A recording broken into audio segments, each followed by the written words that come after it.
असल में वो जाते जॉब या बिजनेस कुछ करने के लिए हैं ताकि वो अपने लिए फ़ायदा कमाएं। बाहर ज़रा करेंसी का डिफरेंस होता है तो वो ज़्यादा जाते हैं। लेकिन अगर आप ओवरऑल देखें, जो लोग यहाँ हैं, अगर उनके पास फाइनेंशियल लिटरेसी हो, फाइनेंशियल एजुकेशन हो, तो तब वो बाहर भी यहाँ भी बहुत अच्छा कमा सकते हैं। मुझे लगता है कि ये शायद ज़्यादा ना जी सके, क्योंकि उनका वो उससे लगता है उनकी कैफियत से, जैसे वो बेचारे थोड़े बीमार भी हो जाते हैं, आस्ता चलते हैं, बहुत उनका वो होता है। तो ऐसा ही है, इंसान की ज़िंदगी 60 70 80 साल है मैक्सिमम, उससे अलावा क्या है। वो बंदे अपने हुलिये से लगते हैं कि ज़िंदगी में कुछ ना कुछ उन्होंने किया होगा, कोई नौकरी या कुछ ना कोई काम करते होंगे। लेकिन अगर उनके पास फाइनेंशियल एजुकेशन ना होती ना अगर उनके पास होती, तो वो फिर ज़िंदगी को ज़रा बेहतरीन तरीके से और तरीके से गुजारते।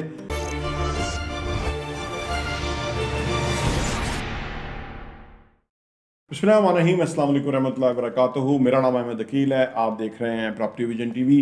फाइनेंशियल एजुकेशन क्यों ज़रूरी है? आपने सुन रखा होगा ये फाइनेंशियल एजुकेशन बहुत ज़रूरी है। सवाल ये पैदा होता है कि क्यों ज़रूरी है।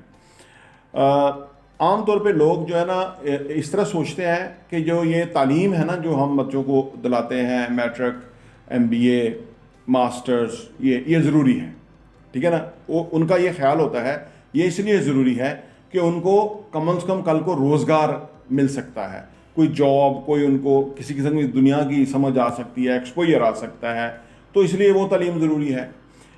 लेकिन आप अगर जॉब मार्केट में देखें तो बेशुमार लोग जो है वो डिग्रियां रखने वाले भी बेरोज़गार हैं, डॉक्टर्स बेरोज़गार हैं, बड़े बड़े लोग बेरोज़गार हैं।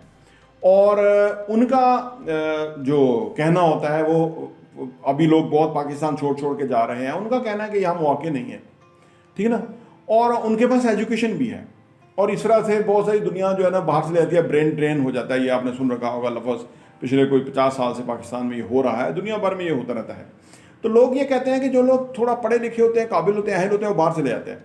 असल में वो जाते जॉब या बिजनेस कुछ करने के लिए हैं ताकि वो अपने लिए फ़ायदा कमाएं। बाहर ज़रा करेंसी का डिफरेंस होता है तो वो ज़्यादा जाते हैं।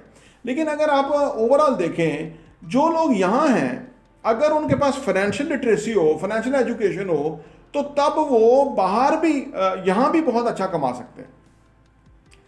क्योंकि जिसके पास फाइनेंशियल लिटरेसी या फाइनेंशियल एजुकेशन होती है ना, वो क्या करता है कि वो चीज़ों को समझता है, यानी पैसे की साइंस को उसको पता होता है कि पैसा कमाना किस तरह से है, पैसे को इन्वेस्ट कैसे करना है, पैसे को ग्रो कैसे करना है, पैसिव इनकम कैसे कमानी है, ठीक है ना। बेशुमार दुनिया ये नहीं जानती, क्योंकि पैसिव इनकम आपके पास, अगर उतनी इनकम आपके पास पैसिव आना शुरू हो जाए जितनी आप एक्टिव कमा के तो अपना निज़ाम चलाते हैं, तो फिर इसका मतलब है आप हमेशा के लिए आज़ाद हो गए, हमेशा के लिए फ्री हो गए। अब आपको कमाने की ज़रूरत नहीं है, आपके असासे इतना कमा लेते हैं कि आपको कमाने की ज़रूरत नहीं है। जब आपको कमाने की ज़रूरत ना हो और आपको ये आज़ादी और ये कंफर्ट मैसर आ जाए, तो यकीन करें कि वो ज़िंदगी एक्स्ट्रा ऑर्डिनरी ज़िंदगी है, वो मामूली ज़िंदगी नहीं रहती है। मामूली ज़िंदगी क्यों होती है? आपने देखा है, अगर आप ये जो मैं तो जो आजकल, क्योंकि मैं खुद 50 का हो गया हूँ, तो 70-80 लोगों की मैं बड़ी रिस्पेक्ट करता हूँ। मुझे लगता है कि ये शायद ज़्यादा ना जी सके, क्योंकि उनका वो उससे लगता है उनकी कैफियत से, जैसे वो बेचारे थोड़े बीमार भी हो जाते हैं, आस्ता चलते हैं, बहुत उनका वो होता है। तो ऐसा ही है, इंसान की ज़िंदगी 60 70 80 साल है मैक्सिमम, उससे अलावा क्या है। लेकिन जो लोग पैसे वाले होते हैं, फाइनेंशियली वेल ऑफ होते हैं, उनकी ज़िंदगी फिर भी बेहतर होती है। औलाद छोड़ने मस्जिद आ रही है, लेने आ रही है, गाड़ी है, AC है, कंफर्ट है। लेकिन जो लोग बेचारे गरीब होते हैं और वो बुज़ुर्ग हो जाते हैं, उनके साथ बहुत मसला होता है। वो जगह जगह मांगते हुए नज़र आते हैं आपको, और उस उम्र में उनका हाथ फैलाना बर्दाश्त देखा नहीं जाता, ठीक है ना। कि एक बंदा ने ज़िंदगी में आया, बेचारे ने मेहनत की, जो भी उसका निज़ाम था उसको उसने किया, बे औलाद भी होगी, लेकिन अब वो इस कैफियत में है कि अब वो कुछ भी नहीं बेचारा कर सकता। तो ये बहुत ही ख़तरनाक सूरत हाल है। वो बंदे अपने हुलिये से लगते हैं कि ज़िंदगी में कुछ ना कुछ उन्होंने किया होगा, कोई नौकरी या कुछ ना कोई काम करते होंगे। लेकिन अगर उनके पास फाइनेंशियल एजुकेशन ना होती ना अगर उनके पास होती, तो वो फिर ज़िंदगी को ज़रा बेहतरीन तरीके से और तरीके से गुजारते। और देखें, एक अमेरिकन की बात है कि उसकी ज़िंदगी में तकरीबन उसने सालाना $14,000 से कभी ज़्यादा नहीं कमाया।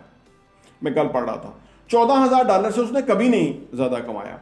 लेकिन जब वो 70 की उम्र में पहुंचा तो उसके पास $मिलियंस थे, बहुत पैसा था उसके पास। लोग हैरान थे कि वो कैसे हुआ। वो वैसे स्टॉक्स में इन्वेस्ट करता था वहाँ पे, तो वो अपनी आमदनी का 20% इमीडिएटली स्टॉक्स में इन्वेस्ट करता था। और जो स्टॉक्स में भी जो लॉन्ग टर्म इन्वेस्ट करते हैं ना, वैसे रियल एस्टेट में भी ऐसे होता है, लॉन्ग टर्म जो इन्वेस्ट करते हैं तो वो बहुत कमाते हैं। जो शॉर्ट टर्म इन्वेस्ट करते हैं वो नहीं ज़्यादा कमा सकते, क्योंकि शॉर्ट टर्म मेंटेलिटी इन्वेस्टमेंट की नहीं है, ये कुछ और है। लेकिन इन्वेस्टमेंट की जो मेंटेलिटी है वो लॉन्ग टर्म है। जितना लॉन्ग टर्म आप इन्वेस्ट किए रखेंगे वो पैसा मैनी फोल्ड बढ़ेगा। वो क्यों बढ़ता है? वो कंपाउंड होता है, यानी आपकी बेसिक इन्वेस्टमेंट, उसके ऊपर प्रॉफिट आया जो भी, उसके बाद बेसिक इन्वेस्टमेंट और प्रॉफिट के ऊपर अगले साल एक और प्रॉफिट आया। तो जब लोग लॉन्ग टर्म बेसिस के ऊपर जो इन्वेस्टमेंट कोई पैसे को इन्वॉल्व रखते हैं तो वो कई गुना कंपाउंड होता रहता है पैसा उनका ओवर द ईयर। ये नुकता इन्वेस्टमेंट का शुरू होता है फाइनेंशियल एजुकेशन से, कि जितनी जल्दी आप इन्वेस्टमेंट में चले जाएंगे, जितनी जल्दी आपका पैसा इन्वेस्टमेंट में जाके ग्रो कर जाएगा ना, उतनी जल्दी आपका पैसा कई गुना मल्टीप्लाई हो जाएगा। बेशुमार दुनिया को ये वाला पता नहीं है। ज़्यादा इन्वेस्टमेंट की ज़रूरत नहीं है, जल्दी टाइमली इन्वेस्टमेंट की ज़रूरत है। और फिर ये जो 8वां अजूबा ना आइंस्टाइन ने जो बताया था कि ये जो इन्वेस्टिंग के अंदर जो कंपाउंडिंग है ना, ये फिर आपका हैरानकुन लेवल पे आपको जो ना उसका बेनिफिट डिविडेंड देता है। प्रॉपर्टी टीवी देखने का बहुत बहुत शुक्रिया।